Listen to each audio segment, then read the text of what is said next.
আর মা খাতুনে জান্নাত ফাতেমার পিতা হলো আপনার আমার প্রাণের নবী সরকারে মদিনা ইমামুল মুরসালিন রাহমাতুল লিল আলামিন মুহাম্মদুর রাসূলুল্লাহ সাল্লাল্লাহু আলাইহি ওয়াসাল্লাম। আর মা হলো খাদিজাতুল কুবরা। সুবহানাল্লাহ। মা খাদিজাকে চিনেননি আপনারা? আমরা সবাই চিনি। ওমা চিনেন না? আরে দেখে কি চিনিনি? ইমানি দিক দিয়ে তো অনেক কিছু না দেখেও চেনা যায়। আমরা দেখিনি নবীকে, কিন্তু ইমানি চেতনা দিয়ে ইমান দিয়ে আমরা নবীকে চিনে নিয়েছি অনেক আগেই। ঠিক কিনা বলেন? আমার কথা কিছু হাকিকত আপনারা বুঝে নেবেন, বুঝবেন না আপনারা? আপনারা যেহেতু সুন্নি মানা মানুষ, বোঝা তো একেবারে ভেরি নাথিং আপনাদের জন্য। বুঝে নেবেন, সবকিছু কি ভাঙা যায়? হ্যাঁ বন্ধু আমার, দিকে নজর দেন। নবীজি সম্পর্কে সারা জীবন ওয়াজ শুনেছেন। নবী তিনি নবীদের নবী, এই জন্য বলা হয় ইমামুল মুরসালিন। তাদের সুযোগ্য কন্যা যার নাম হলো খাতুনে জান্নাত ফাতেমা, এখানে আমি পড়ে আসছি। বন্ধু, মা খাদিজা এমন একজন নারী ছিল রে, মা খাদিজার কবরে ফেরেশতা পর্যন্ত প্রশ্ন করতে আসেনি। সুবহানাল্লাহ। মা খাদিজার আগে যে বিয়ে হয়েছিল প্রত্যেকটা স্বামীর ঘরে সন্তান ছিল, ঠিক নেই? কিতাব প্রমাণ করেছে মা খাতুনে জান্নাত যখন মা খাদিজার ওদরে আসলো রে, মা খাদিজা বলতেছে আমার এই নুরানি সন্তান পৃথিবীতে আসবে, আমি খাদিজা অন্যান্য সন্তানদের মতো কোনো ভারী কোনো কিছু আমি মনে করিনি। সুবহানাল্লাহ। অত্যন্ত নিয়ামতে পরিপূর্ণ ছিল মা খাদিজা। এমন একজন নারী ছিলেন, মহিয়সী নারী। আমার রাসূল সারা জীবনও মা খাদিজার হারানোর ব্যথা বলতে পারেনি। মা আয়েশা সিদ্দিকা রাদিয়াল্লাহু তাআলা আনহা তিনি জানিয়ে দিলেন, আমার নবীজি যখন মা খাদিজাকে নিয়ে বলতে থাকতেন, আয়েশা বলতেছে যে নবীজি যখন খাদিজাকে নিয়ে বলতে থাকতেন, প্রশংসা করতে থাকতেন, তিনি বলতে থাকতেন। মা আয়েশা বলতো আমার খুবই হিংসা হতো, আমার নবীজির মধ্যে কোনো ক্লান্তি আসতো না।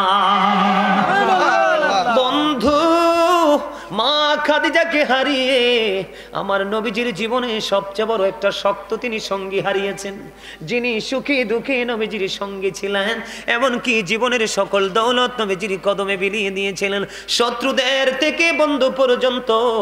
ও বন্ধু, মা খাদিজার অনন্য জীবন বৃত্তান্ত নিয়ে বলতে পারবো না।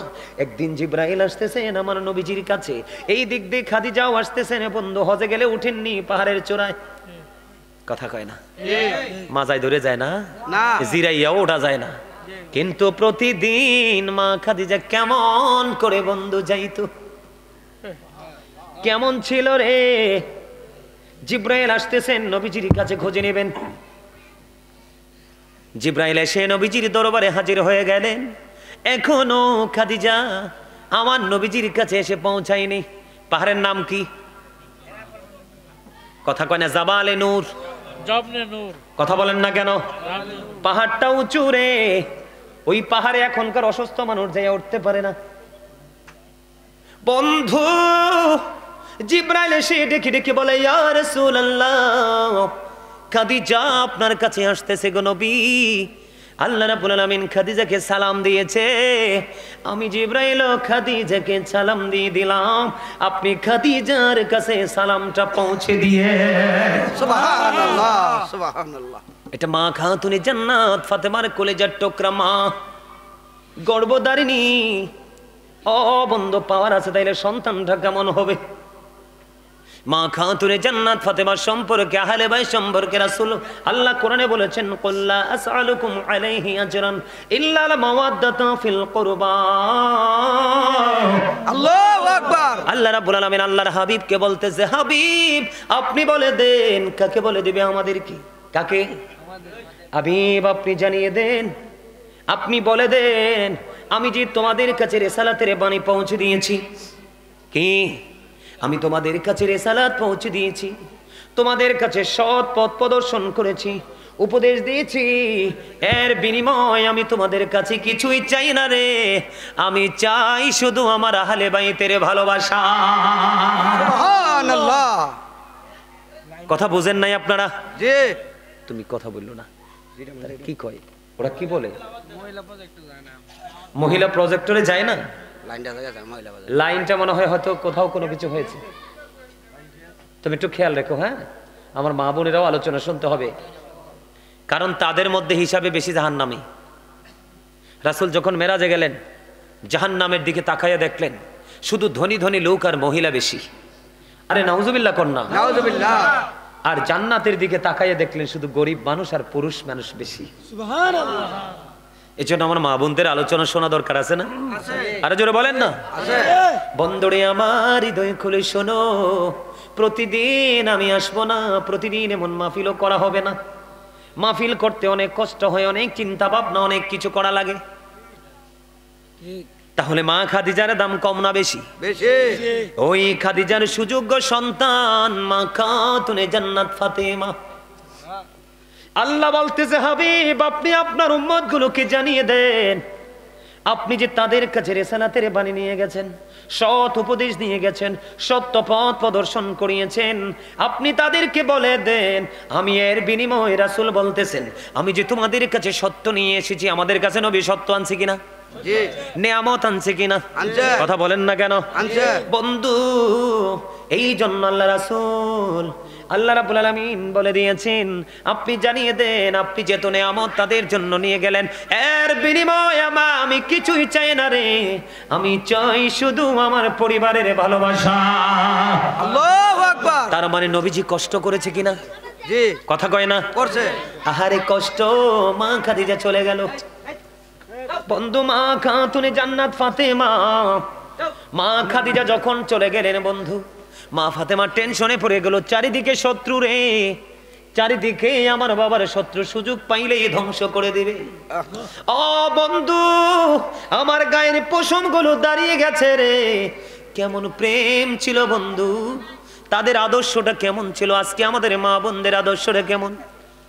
উতবা সাইবা, ও বন্ধু, আরো তারা সঙ্গীদের কি নবীজি যখন নামাজের সেজদায় গেলেন, সেজদায় যাইতে দেরি রে, ও বন্ধু, নবীজির কাঁধ মোবারকের মধ্যে পিঠের উপরে জবাই করা উটের সবগুলো নারী বুড়ি উঠাইয়া দিল, জোরে জোরে নাউজুবিল্লাহ। নবীজি উঠতে পারে না, নবীজি বন্ধ উঠতে পারে না।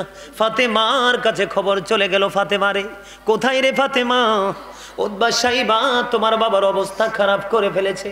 পাগল পারা ফাতেমা, ছোট্ট ফাতেমা, ও বন্ধু পাগল হয়ে গেলেন বাবার প্রেমে, দৌড়ে চলে গেল।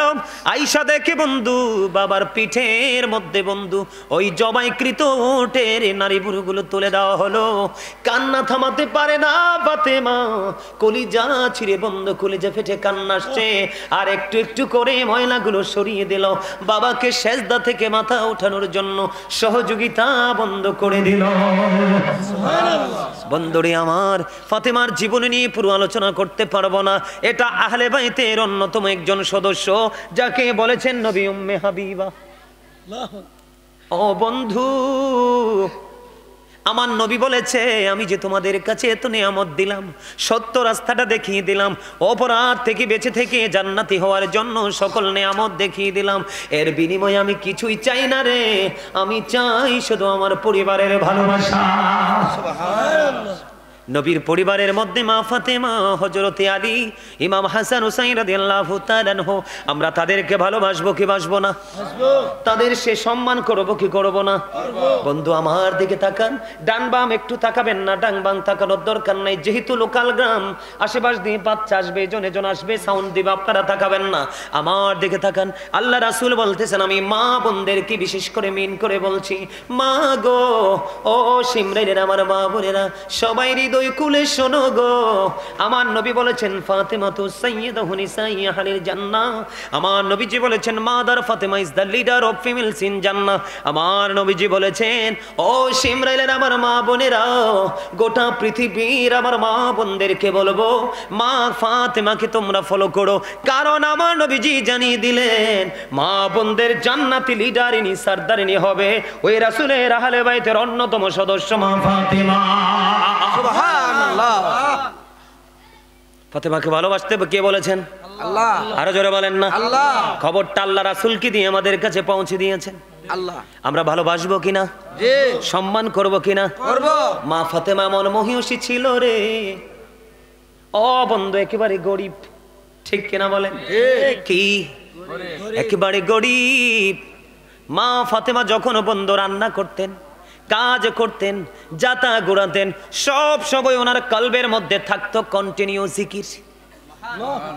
এখনকার মা বোনেরা তো বিসমিল্লাহ বলে না, ঘুমটাই দেয় না। মা ফাতেমার সাথে তোলে প্রেম হলো নি না, কথা বলেন না কেন? না মা ফাতেমা এমন পর্দা করতো রে, বন্ধু পৃথিবীর কেউ ফাতেমারকে একটা নজর দেখে নাই। আহ এমন সুন্দর নুরানি ফুটন্ত ফুল, যেই ফুলের ঘ্রাণ নেবে পৃথিবীর পর্দাশীল নারীরা। এই ফুটন্ত গোলাপের ঘ্রাণ নেবে পৃথিবীর মুমিনা, যারা তাহাজ্জুদ পড়েছে, কোরআন তেলাওয়াত করেছে, 5 ওয়াক্ত নামাজ পড়েছে, কোনোদিন স্বামীর কলিজায় আঘাত দেয় নাই। বন্ধু মা ফাতেমাকে নিয়ে আমি কি বলবো? আমার মতো অধম কি বলতে পারি রে? মা ফাতেমা তো যেমন তেমন কোনো নারী নয়, যেমন তেমন কোনো মহিলা নয়। আজকে আসার সময় পর্যন্ত বন্ধু কিতাব দেখে এসেছি রে, এমন রাত্র মা ফাতেমা নফল নামাজ পড়তেছে বন্ধু, কোরআন তেলাওয়াত করতেছে, খবর নেই। কোরআন তেলাওয়াত করতে করতে বন্ধু পার হয়ে গেছে রজনী, হঠাৎ করে আজানের ধ্বনি শুনতে পায়। সুবহানাল্লাহ। এখনকার মা বোনের স্টার জলসা দেখতে দেখতে রাত পার করে দেয়, ঠিক ঠিক কিনা বলেন? ঠিক। তাহলে তারা ফাতেমার মতো ফুটন্ত গোলাপের ফুটন্ত হাসি পাবেনি দেখতে? না তাদেরকে পাবে না। বন্ধু মা ফাতেমাকে পাবেন। আমার দিকে তাকান, আওয়াজ শুনে শুনে বাড়িতে গিয়ে মা চাচি দাদিদেরকে বলবেন, ফুফুদেরকে বলবেন, খালাদেরকে বলবেন, সারাটা রাত বন্ধু কোরআন তেলাওয়াত করত। আর তিনি নারীদের জানেন আল্লাহ রাব্বুল আলামিন সৃষ্টি থেকে নারীদের একটা সমস্যা আছে শরীরে, প্রতি মাসেই কিন্তু একবার হয়। এমন কোন সমস্যা ছাড়া সহজে মা ফাতেমা রোজা ভাঙতেন না।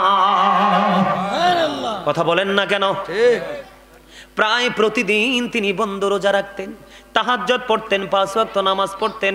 যখন তিনি কাজ করতেন আল্লাহর জিকির তার সিনায় থাকতো, সারাক্ষণ বন্ধু তিনি ইবাদতের মধ্যে থাকতো। বন্ধু ফাতেমা একদিন কান্দে, নামাজের মুসল্লায় বসে বসে কান্দে। দেখেন এখনকার যুগের নারীরা ম্যাক্সিমাম নারীদের অত্যাচারের শিকার স্বামী। কারেক্ট কথা কান না কেন? ঠিক স্বামীকে কুত্তার বাচ্চা পর্যন্ত এখনকার নারীরা বলে, ঠিক থাপ্পড় পর্যন্ত দেয়। ঠিক দেয় কি দেয় না? দেয়। আপনাদের সিমরাইলে হয়তো নাই রে, আমার জীবনে কত দেখছি বন্ধু কোমরে কাপড়টা গেঁথে স্বামীকে মেরেছে, আহ টাকার জন্য, পয়সার জন্য, বাবার বাড়ি যাওয়ার জন্য। আবার আমি বলছি না যে পুরুষরাও ভালো, কিছু কিছু পুরুষ আছে বেয়াদব, নিজেরটা ছাড়া বিবিরটা বোঝে না, আছে না নাই? আছে। এটা কখনোই বন্ধু সুন্দর দাম্পত্য জীবন হতে পারে না। আমার দিকে তাকান বন্ধু, মা খাতুনে জান্নাত ফাতেমা নামাজে বসলো। নামাজে বসে নামাজ তিনি শেষ করলেন। অত্যন্ত গুরুত্বপূর্ণ কথা বন্ধু শুনবেন। তিনি কি করলেন? নামাজের মধ্যে যখন বসলেন, ঠিক নামাজ তোনার শেষের দিকে আমার নবীজি আসলেন। এসে দেখে ফাতেমা কান্দে, 2 চোখ দিয়ে পানি শুধু ঝরঝর করে পড়তেছে, কান্দে, শুধু কান্দে। নবীজি মা ফাতেমার চোখের পানি তো সহ্য করতে পারতো না, কারণ এত বেশি ভালোবাসতো রে। বন্ধু আপনারা জানেন মেয়েকে কেমন ভাবে ভালোবাসতেন, জান্নাতের সরদারিনীকে কেমন ভাবে ভালোবাসতেন। নবীজির কাছে যখন কোনো প্রয়োজনে মা ফাতেমা যেতেন, আমি কি একটু বলবো একটা মজার ঘটনা? আপনার কি বিরক্ত হবে? আমি এই নামাজের ঘটনাটা পরে বলি, তার আগে একটা প্রেমের ঘটনা আপনাদেরকে শোনাবো, শুনবেন? মা ফাতেমার 2টো কলিজার টুকরা আছে, জানেননি আপনারা? আজকে এই গ্রামে, সিমরাইল গ্রামের অসংখ্য যুবকের মাঝে আমি কিছু যুবক দেখতে পাইছি, শুরু থেকে আমার কাছে বসেছো, আমার দিকে পলকহীন দৃষ্টি দিয়ে আলোচনা শুনেছো। যুবক বন্ধু, আমি তোমাদেরকে শুধু যুবক বলবো না, আমি বন্ধু বলে সম্বোধন করলাম। হুজুর কেন গো? কারণ যৌবনকালের আমল আল্লাহর কাছে বেশি পছন্দের। সুবহানাল্লাহ বলেন না? তোমাদেরকে আমি আরেকটা মজার খবর দেই রে। আমার নবীজি আর একটা মজার খবর দিয়েছেন, যুবক যারা যৌবনকালে পা রেখেছো তোমাদেরকে বলছি, শুধু আজকের জন্য নয়। রাসূল বলেছেন আল হাসান ওয়াল হুসাইন সাইয়্যিদা শাবাবি আহলিল জান্নাহ। আমার রাসূল বলেছেন ইমাম হাসান এন্ড হুসাইন আর the leader of younger people in Jannah. আহারে শিমরাইলের যুবক কেমন করে বাড়ি বসে আছো রে? আমার নবীজি জানিয়ে দিয়েছেন, যুবক তোমরা যারা যৌবনকালে রাসূল প্রেমে পড়েছো, নবীর আহলে বাইতের প্রেমে পড়েছো, তাদের আদর্শ লালন করে বাস্তবায়ন করছো। নবীজি বলতেছে রে যুবক শুনে রেখো, আমার নবীজি বলতেছে তোমরা কোনো টেনশন করো না, কাল হাসুরের দিন জান্নাতে তোমরা দেখতে পাবে তোমাদের লিডার হয়ে যাবে, তোমাদের জান্নাতের নেতা হবে আমার কলিজার টুকরা, দুই কলিজার টুকরা ইমাম হাসান হুসাইন ফাতেমার সুযোগ্য সন্তান। সুবহানাল্লাহ। আমি আপনাদেরকে একটা মজার খবর শোনাই বন্ধু, অত্যন্ত প্রেমময়। ইমাম হুসাইন বন্ধু ছোট্ট, ইমাম হুসাইন বন্ধুদের সাথে একটু খেলতে যাবে। যাওয়ার সময় মাকে এসে বললেন, মা গো আমি একটু খেলতে যাই, খেলা শেষ করে আসলে তুমি আমারে আপেল খাওয়াতে হবে। আল্লাহু আকবার বলেন না? আল্লাহু আকবার। সুবহানাল্লাহ বলে। সুবহানাল্লাহ। কিন্তু হাদিস শরীফের মধ্যে এসেছে তখন মদিনার কোথাও কোনো আপেল নাই, মদিনার কোথাও কোনো আপেলের ব্যবস্থা নাই। এখন ইমাম হুসাইন এসে বললেন, মা মা গো খেলাটা শেষ করে আসি গো মা, আসার পরে আমারে আপেল দিতে হবে। ওই যে মা ফাতেমা সঙ্গে সঙ্গে বলছেন, যাও বাবা খেলা শেষ করে আসো গো, আমি তোমাকে আপেল দিব। কিন্তু বন্ধু মদিনার কোথাও তো আপেল নাই, ইমাম হুসাইন তো খেলতে চলে গেল। মা ফাতেমা আবার হঠাৎ করে চিন্তা শুরু করে দিলেন, আমি মা কখনো